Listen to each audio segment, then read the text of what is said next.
Hello, welcome back to my YouTube channel. आज मैं आपको बताने जा रहा हूं अबाउट डिनेचुरेशन ऑफ प्रोटीन।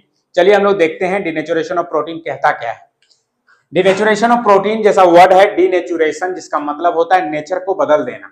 ठीक है, तो यहां पर हम लोग प्रोटीन का नेचर बदल देंगे। देखिए डेफिनेशन के अनुसार से क्या कहता है कि biologically inactive form of protein is called denaturation of protein. Inactive मतलब समझ रहे होंगे कि वो असक्रिय हो गया। ठीक है, इसको अदर भाषा में समझते हैं एक लंबा वे में, the process in which protein losses it's native form. Native form कहने का मतलब हुआ नेचुरल फॉर्म को वो लॉस कर देता है without breaking its primary structure. Without its breaking primary structure कहने का मतलब कि प्रोटीन बना होता है किससे? अमीनो एसिड से, ये आपको पता है। और अमीनो एसिड जो है प्राइमरी स्ट्रक्चर मतलब हो गया कि वो एक स्पेशलाइज्ड स्पेसिफिक कंसिक्वेंसेस के रूप में वो जुड़े होते हैं, यानी पेप्टाइड बॉन्ड से जुड़े होते हैं।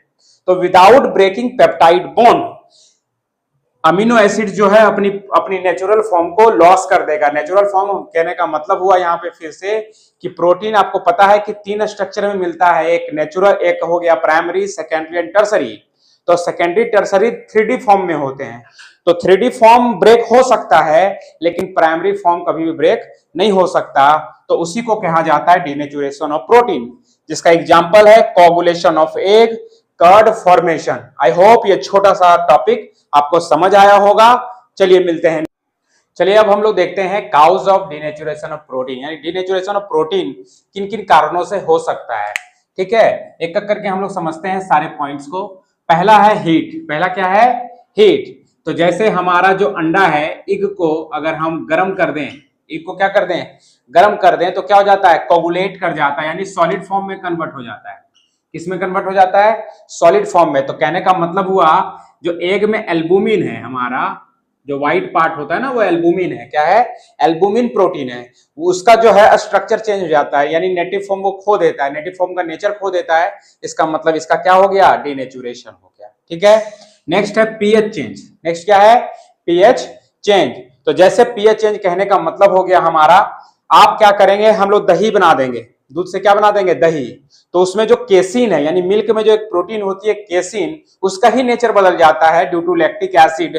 तो उसे कहते हैं डिनेचुरेशन ऑफ प्रोटीन। ठीक है, उसके बाद है केमिकल चेंज। केमिकल चेंज कहने का मतलब हुआ कि हम लोग उसमें कुछ केमिकल्स मिला देंगे तो ऑब्वियस है उसका नेचर बदल जाएगा। तो ये भी एक टाइप हुआ, काउज हुआ डिनेचुरेशन ऑफ प्रोटीन का। नेक्स्ट है हेवी मेटल्स, यानी कि अगर हम लोग हेवी मेटल्स के साल्ट को अगर हम प्रोटीन में ऐड कर दें तो भी क्या हो जाएगा? प्रोटीन का डिनेचुरेशन हो जाएगा। ऑब्वियस है भाई कि किसी भी चीज को किसी अदर प्योर वाली चीजों में अगर मिला दें तो ऑब्वियस है उसकी नेचर बदल जाती है। तो यहाँ पे घूर फिर के वही कहानी है। नेक्स्ट है रेडिएशंस, मोस्टली यूवी रेज। तो किसी भी प्रोटीन में अगर यूवी रेज को फॉल कराया जाए तो उसका नेचर ऑब्वियस बदल जाएगा।